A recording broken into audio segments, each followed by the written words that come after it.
ये breaking story है नाज़रीन आपके लिए। क्या आईएमएफ की एक रिपोर्ट ने भांडा फोड़ दिया है।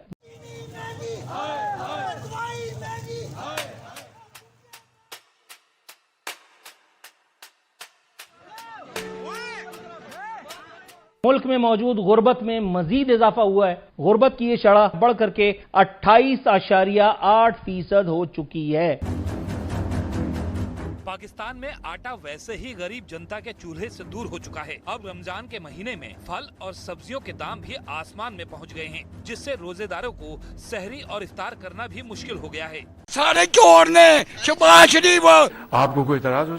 नहीं इमरान, हाँ मैंने कहा कोई फिक्र ना करो, सरदारी गैरत है तो मुकाबला करो, नहीं मर्द है तो मुकाबला करो। वो सारे चोर है ये। सुभान अल्लाह। ना सिर्फ ये, पाकिस्तान में 11 साल highest poverty rate, income inequality 27 साल की हाईएस्ट, और जो अनएम्प्लॉयमेंट रेट है, बेरोजगारी जो है वो 21 साल की हाईएस्ट है पाकिस्तान में। हम पे तकरीबन 286 बिलियन डॉलर का कर्ज है। पाकिस्तान में 1 किलो नींबू का दाम 800 रुपए है, 1 किलो लहसुन की कीमत 640 रुपए है और 1 दर्जन केले का दाम 250 से 500 रुपए है। नींबू, लहसुन और केले के ये दोगुने दाम हैं। यानी रमजान से पहले ये फल इससे आधे दाम पर मिलते थे, लेकिन जैसे ही रमजान शुरू हुआ फलों की मांग बढ़ी और इसी के साथ फलों के दाम भी आसमान पर पहुंच गए। टमाटर और करेले का फुटकर रेट 120 रुपए किलो है, जबकि तुरई का दाम 140 रुपए किलो। रमजान से पहले 350 रुपए में बिकने वाला कचनार अब 600 रुपए में मिल रहा है, जबकि रमजान से पहले 70 रुपए प्रति किलो बिकने वाला खरबूजा अब 250 रुपए के पार पहुंच चुका है। पाकिस्तान में इन दिनों संकट ही संकट है। ये रिवर्स नहीं होना, ये बद से बदतर होगा। मईशत की हालात की तबाही और बर्बादी में इथियोपिया, युगांडा, नाइजीरिया से भी बदतर हालात। महंगाई, बेरोजगारी और फॉरेन इन्वेस्ट तीनों के तीनों गायब हो गया भाई देश से। अचानक तीनों के तीनों गायब है और आज पाकिस्तान सरकार खुद इस चीज़ को पब्लिश कर रही है और मान रहे हैं कि भाई ये हालत हो चुकी है उनकी देश की। देखते हैं जरा वीडियो में, और इसके ऊपर पाकिस्तानी मीडिया का क्या रिएक्शन है ये जानना जरूरी है। तो मेरे पाकिस्तानियों, पाकिस्तान पूरे एशिया में सरमायाकारी के हवाले से बदतरीन मुल्क है। कहते थे हम इसे एशियन टाइगर बना देंगे, वो टाइगर क्या बनाना था, रेलू कट्टा बना दिया है। एशिया में भी हम सबसे पीछे रह गए हैं, दुनिया से क्या मुकाबला करना है। आज बिजनेस रिकॉर्डर की आप निकालें खबरें, सबसे बड़ी खबर क्या है कि 4 सालों में Pakistan Ethiopia, Uganda, Mozambique, Nigeria और इन छोटे छोटे अफ्रीकी ममालिक से पीछे चला गया। सरमायाकारी में हालात में हमसे बहुत बेहतर है। हम 50 साल की बदतरीन कारकर्दगी पर है। अभी आईएमएफ के मिशन ने आना है और उससे पहले हुकूमती फिगर है कि 28% गुर्बत में इजाफा हुआ है। ये सरमायाकारी आपको पता है दुनिया में एक तनासब है कि आपके पास कम से कम 3% सरमायाकारी आपकी जीडीपी के बराबर हो। कम से कम 411 अरब डॉलर की टोटल जीडीपी है, यानी 12 अरब डॉलर हर साल आने चाहिए सरमायाकारी में। कितने आ रहे हैं? 0.45, यानी 54 मिलियन डॉलर भी नहीं बनते।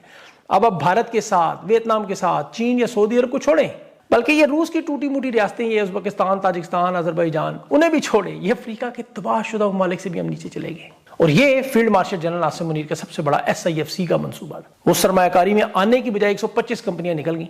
शहबाज शरीफ डोनाल्ड ट्रंप से अरबों डॉलर लेने गए थे। ट्रंप ने टावर बनाने थे, आपको पता है कि अरबों खरबों डॉलर लाने थे, उसने इनके लंगोट तक उतरवा लिए। पाकिस्तान का वाहिद सासा 4.8 अरब डॉलर का रोजवेल्ट होटल, ये जो जुल्फी बुखारी पे इल्जाम लगाते रहे कि जिसने ले लेना है, वो ट्रंप के करीबी दोस्त मशीर स्टीव विटकॉफ के सामने बेचा जा रहा है। Jared Kushner, Steve Witkoff property dealing करते हैं, रियल एस्टेट का काम।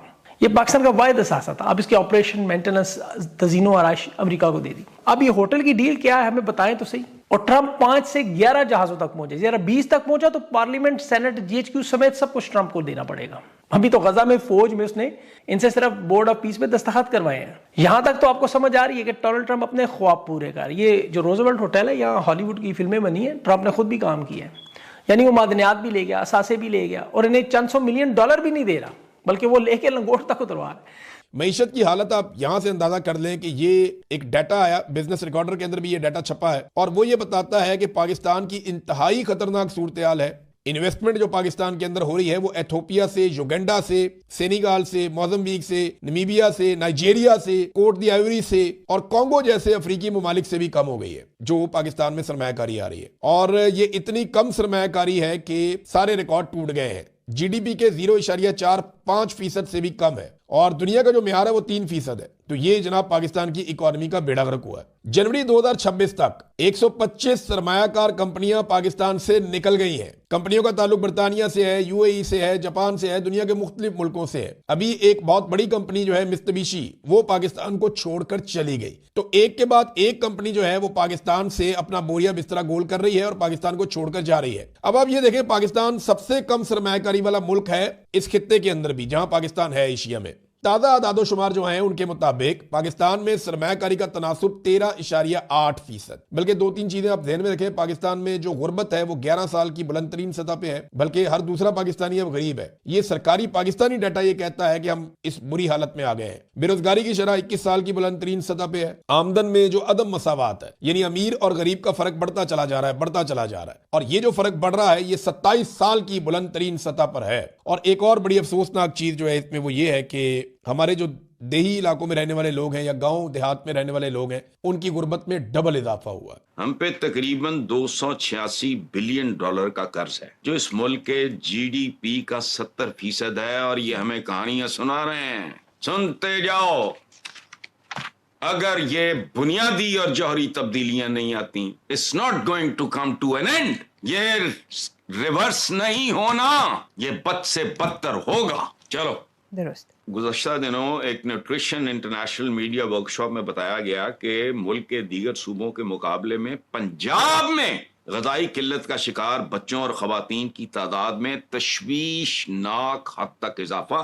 5 साल से कम उम्र बच्चों में स्टेंटिंग और अंडरवेट होना, उसकी शरह, ख़वातीन और बच्चों में खून की कमी, साफ पानी का न मिलना। माहिरीन के मुताबिक लाखों अफराद पोशीदा भूख का शिकार। अच्छा, कुव्वत मुदाफ़ियत, ज़हनी नशोनमा।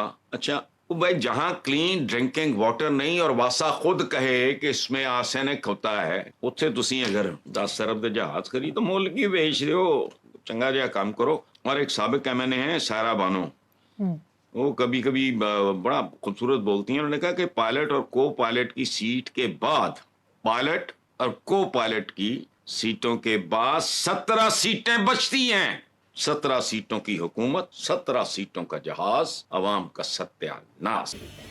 अच्छा, ये जो टॉपिक है महंगाई, बेरोजगारी और जमाखोरी, इन्फ्लेशन, पॉवर्टी, उसके बाद फॉरेन इन्वेस्टमेंट, ये सारे चीज़ें पाकिस्तानियों के लिए कोई नई चीज़ नहीं है भाई।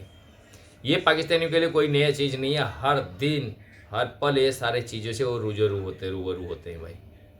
महंगाई आज तक कभी कम हुआ नहीं। हालांकि महंगाई हमारे देश में भी कम नहीं है, भारत में काफ़ी बढ़ रहा है, ठीक है, लेकिन जिस तरह का हालत पाकिस्तान में है उस तरह का हालत पूरी दुनिया में नहीं है। कहा यह जा रहा है कि पाकिस्तान को अभी युगांडा, कंगो, घाना, ये जो अफ्रीकन कंट्री है उसके साथ कंपेयर कर रहे हैं लोग क्या कंपेयर करेंगे, खुद पाकिस्तान की मीडिया कंपेयर करने लग गया। ये हालत बना जो दिए हैं लोग पाकिस्तान के। अच्छा, कुछ दिन पहले जब एक साइड में ये तस्वीर बनती है, दूसरी तस्वीर ये है मरियम नवाज ने कई बिलियन डॉलर्स के एक प्राइवेट जेट खरीद लिए भाई, एक जहाज खरीद लिए खुद के कई बिलियन डॉलर्स लगा के। देखिए, मरियम नवाज उधर से जहाज खरीद रहे हैं, इस तरफ पब्लिक युगांडा और घाना के कंगो के देश के जैसे बन चुकी है। एक वक्त का रोटी खाती है तो एक टाइम भूखा सोने पे मजबूर है। तो जहाँ पे पॉलिटिशियंस लोगों का गोल अलग रहेगा, देश के बारे में ना सोचते हुए उनके पर्सनल इशारे से इश्यूज है, पर्सनल का, आप समझ रहे हो ना क्या डेवलपमेंट की बात कर रहा हूँ मैं। खुद के ऊपर इन्वेस्ट करते हैं, अपने पार्टी के ऊपर और अपने ऊपर इन्वेस्ट करेंगे तो फिर देश के इन्वेस्टमेंट कहाँ देखेंगे भला।